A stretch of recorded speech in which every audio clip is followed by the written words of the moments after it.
رضا رضا میرے رضا میرے رضا رضا رضا رضا رضا رضا رضا رضا رضا رضا رضا رضا رضا میرے رضا۔ حضور غوث پاک رضی اللہ تبارک و تعالی عنہ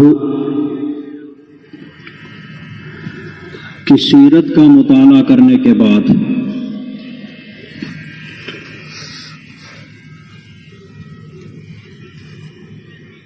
ہمیں پتہ چلتا ہے اور اعلیٰ حضرت علیہ رحمت و رضوان غوث پاک رضی اللہ تبارک و تعالی عنہ کے فضائل و مناقب بیان فرمانے کے بعد فرماتے ہیں کہ آپ نے مشابہت مصطفیٰ سے وافر حصہ پایا اور حقیقت بھی یہی ہے۔ سرکار دو عالم صلی اللہ تبارک و تعالی علیہ وسلم کی آمد سے پہلے اور بہت پہلے اللہ تبارک و تعالی نے محفل قائم فرمائی، انبیاء کرام علیہم الصلاۃ والسلام کی ارواح کو جمع فرمایا اور ایک عہد لیا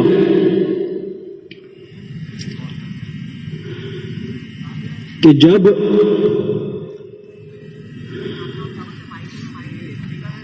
میں تمہیں کتاب و حکمت عطا کروں پھر تمہارے پاس حضور تشریف لائیں تو تم ان پر ضرور ایمان لاؤ گے اور ضرور ان کی مدد کرو گے، اور تم اپنے اس عہد پر گواہ ہو جاؤ اور میں بھی تمہارے اس عہد پر گواہ رہوں گا۔ انبیاء کرام علیہم الصلاۃ والسلام نے اس عہد کی پابندی فرمائی، اپنے اس عہد کو اپنی اپنی امتوں کو بتایا اور اپنی اپنی امتوں سے عہد لیا کہ اگر سرکار تشریف لائیں تو تمہیں ضرور ان پر ایمان لانا ہے اور ضرور ان کی مدد کرنا ہے۔ تو حضرت آدم علیہ الصلوۃ والسلام سے لے کر کے حضرت عیسیٰ علیہ الصلوۃ والسلام تک سارے انبیاء کرام سرکار دو عالم صلی اللہ تعالی علیہ وسلم کی آمد کا، تشریف آوری کا ذکر کرتے رہے اور اپنی امتوں کو باخبر کرتے رہے۔ اعلیٰ حضرت فرماتے ہیں وہ زمرہ مبارک جس کو عام ایک خاص نام اولیاء کرام کے نام سے جانتے ہیں، صحابہ کرام اور خیار تابعین کرام اس سے مستثنا ہے، جن بزرگوں کو بھی ہم اولیاء کرام شمار کرتے ہیں، چاہے وہ حضور غوث پاک رضی اللہ تبارک و تعالی عنہ سے پہلے ہوں یا بعد میں آئیں، سب حضور غوث پاک رضی اللہ تبارک و تعالی عنہ کا اپنے دل میں ادب رکھتے ہیں۔ سبحان اللہ۔ اور حضرت خضر علیہ السلام کا یہ قول بھی اعلیٰ حضرت علیہ رحمت و رضوان نے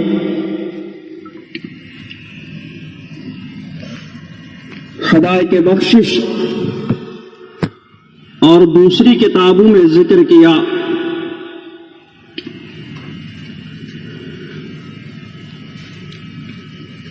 کہ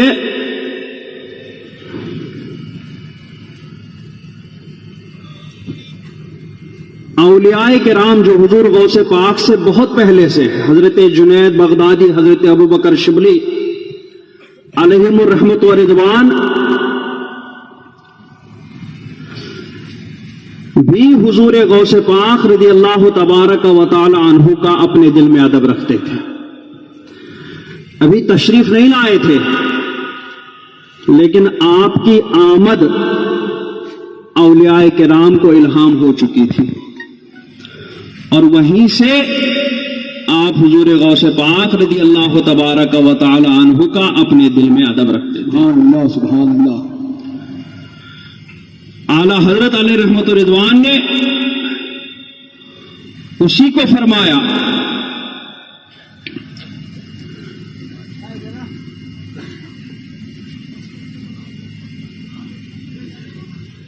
جو اولیاء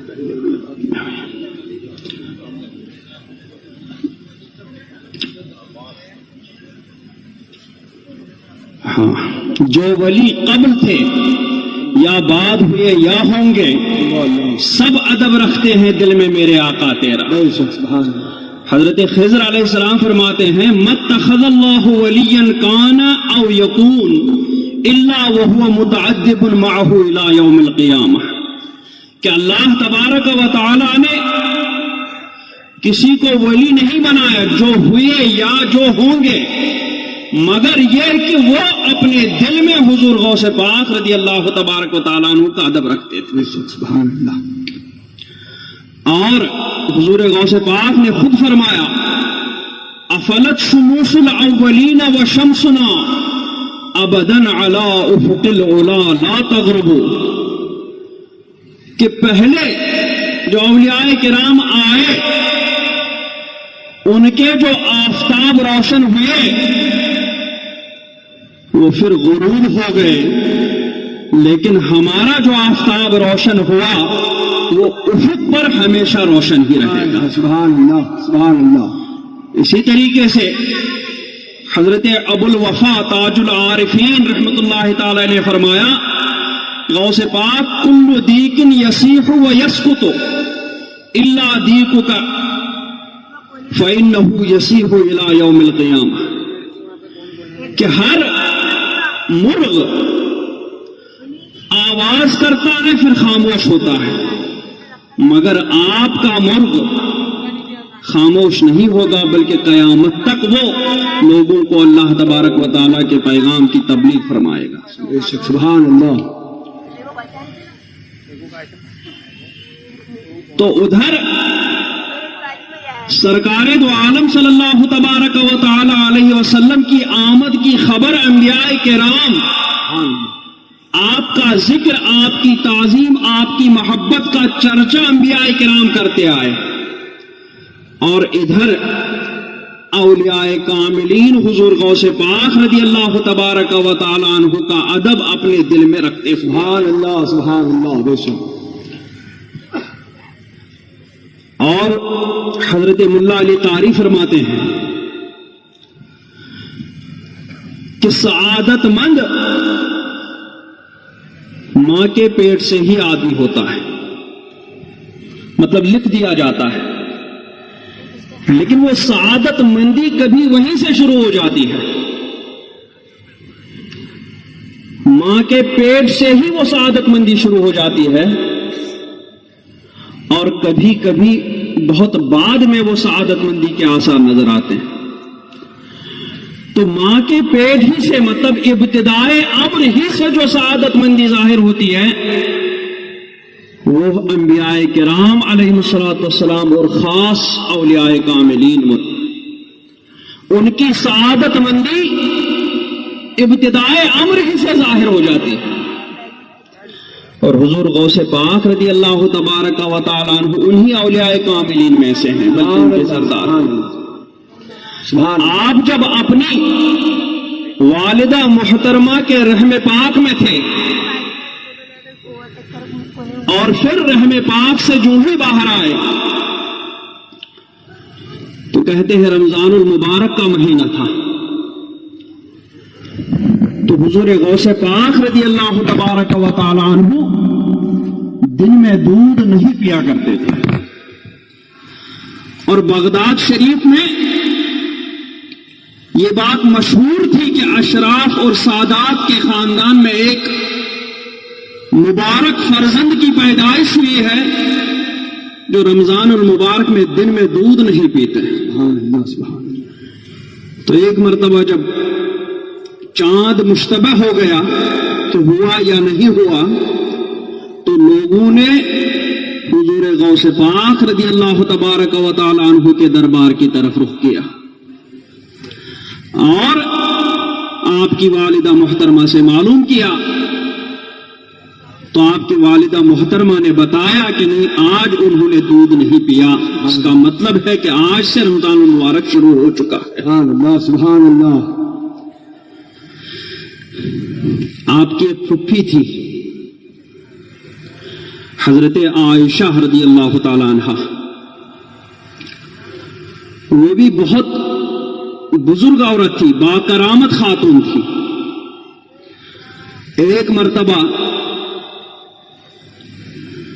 جیلان میں قحط سالی ہوئی، بارش ہی نہیں برستی تھی، تو سب آپ کی پھپھی صاحبہ کے پاس پہنچے اور دعا کے لیے کہا۔ وہ پھپھی صاحبہ باہر نکلی، جھاڑو ہاتھ میں لیا اور سارے آنگن کی صفائی کر لی، سارے آنگن کو جھاڑو لگایا۔ پھر اس کے بعد اللہ تبارک و تعالیٰ کی بارگاہ میں ہاتھ بلند کیے کہ پروردگار، میں نے صفائی کر لی،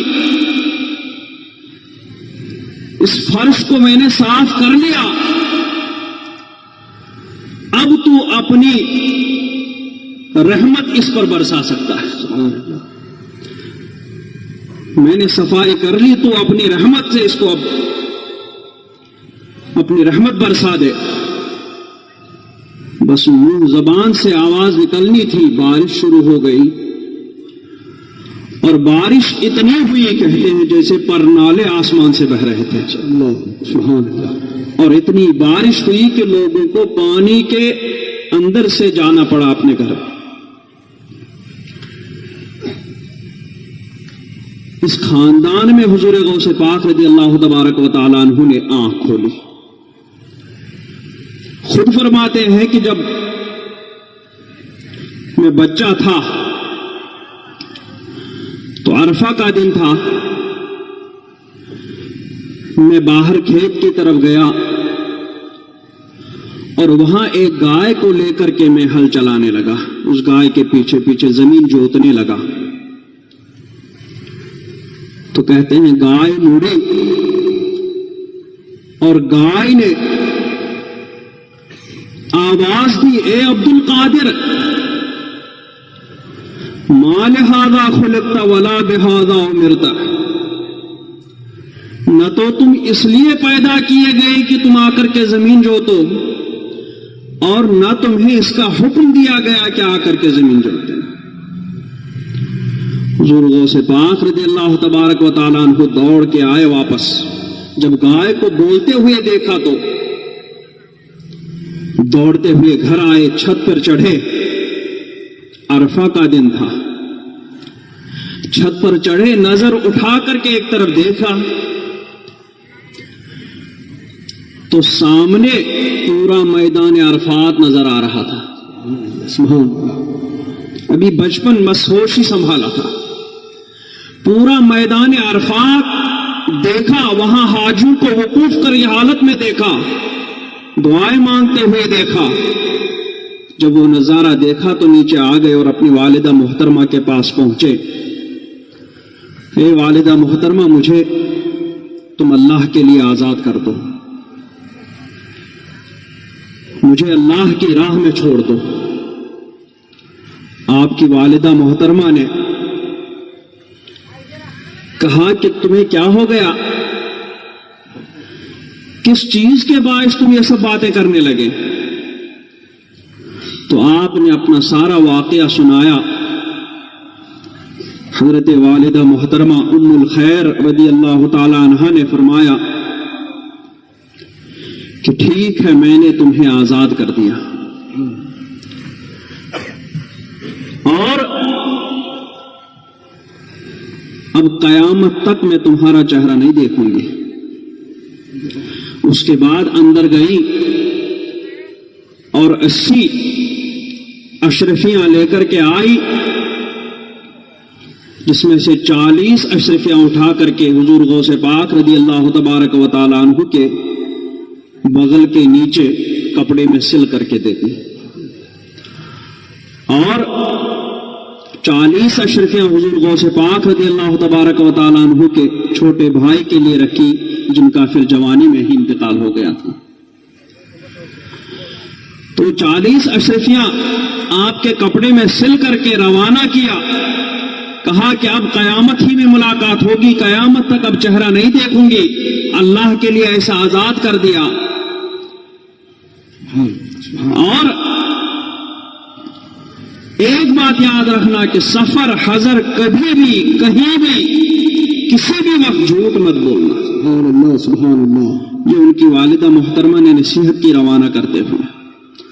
اس کے بعد حضور غوث پاک فرماتے ہم آگے بڑھے، جب ہمدان سے آگے بڑھے تو 60 ڈاکوؤں نے ہمارے قافلے پر حملہ کیا اور سارا قافلے کا سامان لوٹ لیا۔ ایک ڈاکو میرے پاس سے بھی گزرا، کہا لڑکے تمہارے پاس کچھ ہے؟ تو میں نے کہا ہاں 40 اشرفیاں ہیں۔ کہا کہاں ہیں؟ کہا بغل میں رکھی ہیں سل کے۔ تو وہ سمجھا کہ شاید مذاق کر رہے ہیں، وہ ہنستے ہوئے نکل گیا۔ پھر دوسرا آیا، دوسرے نے بھی یہی پوچھا، غوث پاک رضی اللہ تبارک و تعالیٰ عنہ نے یہی جواب ارشاد فرمایا۔ پھر اس کے بعد وہ اپنے سردار کے پاس گئے، دونوں وہاں پر سردار مال تقسیم کر رہا تھا۔ دونوں نے حضور غوث پاک کی بات بتا دی، بولے ایک بچہ ہے ایسا ایسا کہہ رہا ہے وہ۔ تو ڈاکو کے سردار نے غوث پاک کو بلوایا اور کہا اب لڑکے تمہارے پاس کچھ ہے؟ کہاں ہے؟ کہاں ہے؟ یہاں رکھا ہوا ہے۔ تو حکم دیا، غوث پاک رضی اللہ تبارک و تعالی عنہ کا وہ جامع مبارک کھولا گیا تو وہاں پر 40 اشرفیاں نکلی۔ تو ڈاکو کے سردار نے کہا کہ تم یہ بچا سکتے تھے، کسی کی اس پر نظر نہیں پڑی تھی، کسی نے بھی اس کو دیکھا نہیں تھا، پھر کون سی چیز، کس چیز نے تمہیں یہ سب کروانے پر مجبور کر دیا، اپنا مال ہمیں دلوانے پر مجبور کر دیا؟ تو حضور غوث پاک رضی اللہ تبارک و تعالی عنہ نے ارشاد فرمایا کہ روانگی کے وقت میری والدہ محترمہ نے مجھ سے وعدہ لیا تھا، مجھے وصیت کی تھی، نصیحت کی تھی کہ سفر حضر کبھی بھی جھوٹ مت بولنا۔ سبحان اللہ سبحان اللہ، اس لیے میں نے جھوٹ نہیں بولا۔ بے شک سبحان اللہ سبحان اللہ۔ تو اس ارشاد مبارک کا اثر اتنا ہوا کہ وہ ڈاکو فوراً رونے لگا۔ غوث پاک کے اس ارشاد مبارک کو سنتے ہی وہ رونے لگا، اور رونے کے بعد پھر حضور غوث پاک رضی اللہ تبارک و تعالی عنہ سے مخاطب ہوا کہ لڑکے آپ نے تو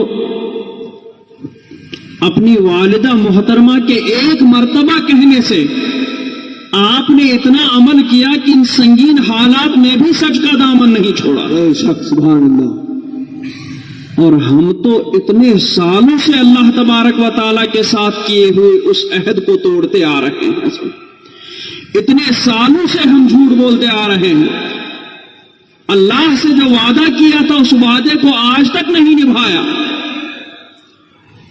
یہ کہہ کر کے وہ ڈاکو سردار غوث پاک کے قدموں میں گرا کہ لڑکے اب تو توبہ کرا دو ہمیں، سبحان اللہ سبحان اللہ، آج کے بعد ہم یہ راستہ چھوڑ دیں گے۔ اور آگ کے اس ڈاکو کے سردار کے ساتھ باقی 59 لوگ جو ڈاکو اس کے ساتھی تھے وہ سارے کے سارے غوث پاک کے قدموں میں گر کر کے آپ کے دست اقدس پر توبہ کیے اور اس کے بعد وہ بہت نیکوکار لوگ بن گئے.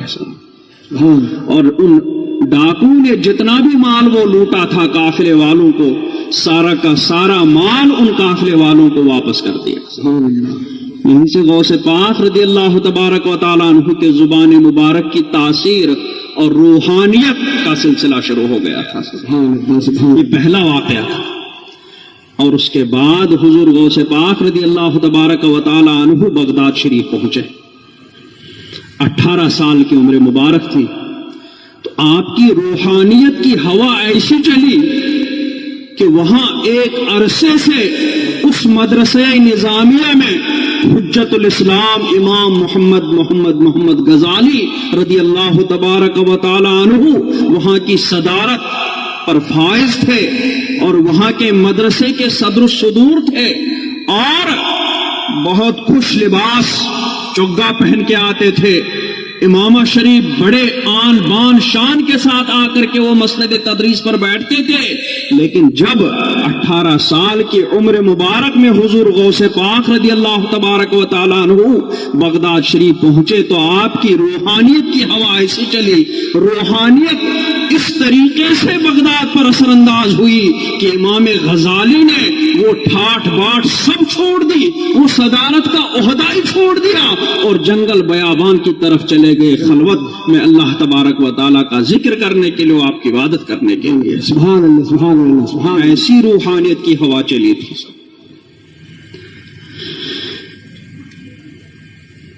اب وقت تو بہت ہو گیا ہے. حضور غوث پاک رضی اللہ تبارک و تعالی عنہ کی زندگی مبارکہ کے بہت سارے گوشے ہیں.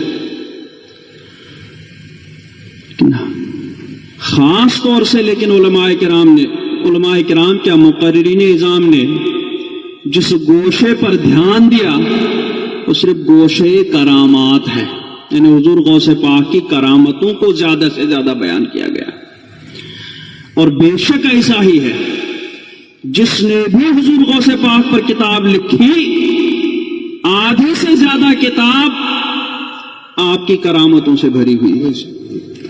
اور سب نے اعتراف کیا، چاہے وہ کسی بھی سلسلے سے وابستہ ہو، کتنا ہی بڑا عالم اور کرامتوں کا بہت زیادہ عقیدت بھی کرامتوں کے بارے میں نہ رکھتا ہو، لیکن سب نے یہ اعتراف کیا کہ حضور غوث پاک رضی اللہ تبارک و تعالی عنہ واحد ولی ہے جس سے بے شمار کرامتوں کا ظہور ہوا کہ جن کو شمار نہیں کیا جا سکتا. بے شک حق ہے، بے شک. لیکن کرامتوں کے اس باب میں آپ کی تعلیمات، آپ کی وعظ و نصیحت، آپ کی تصنیفات، آپ کے اخلاق و عادات، جیسا کہ میں نے پہلے بتایا کہ اعلیٰ حضرت نے فرمایا کہ مشابہت مصطفیٰ سے وافر حصہ پایا.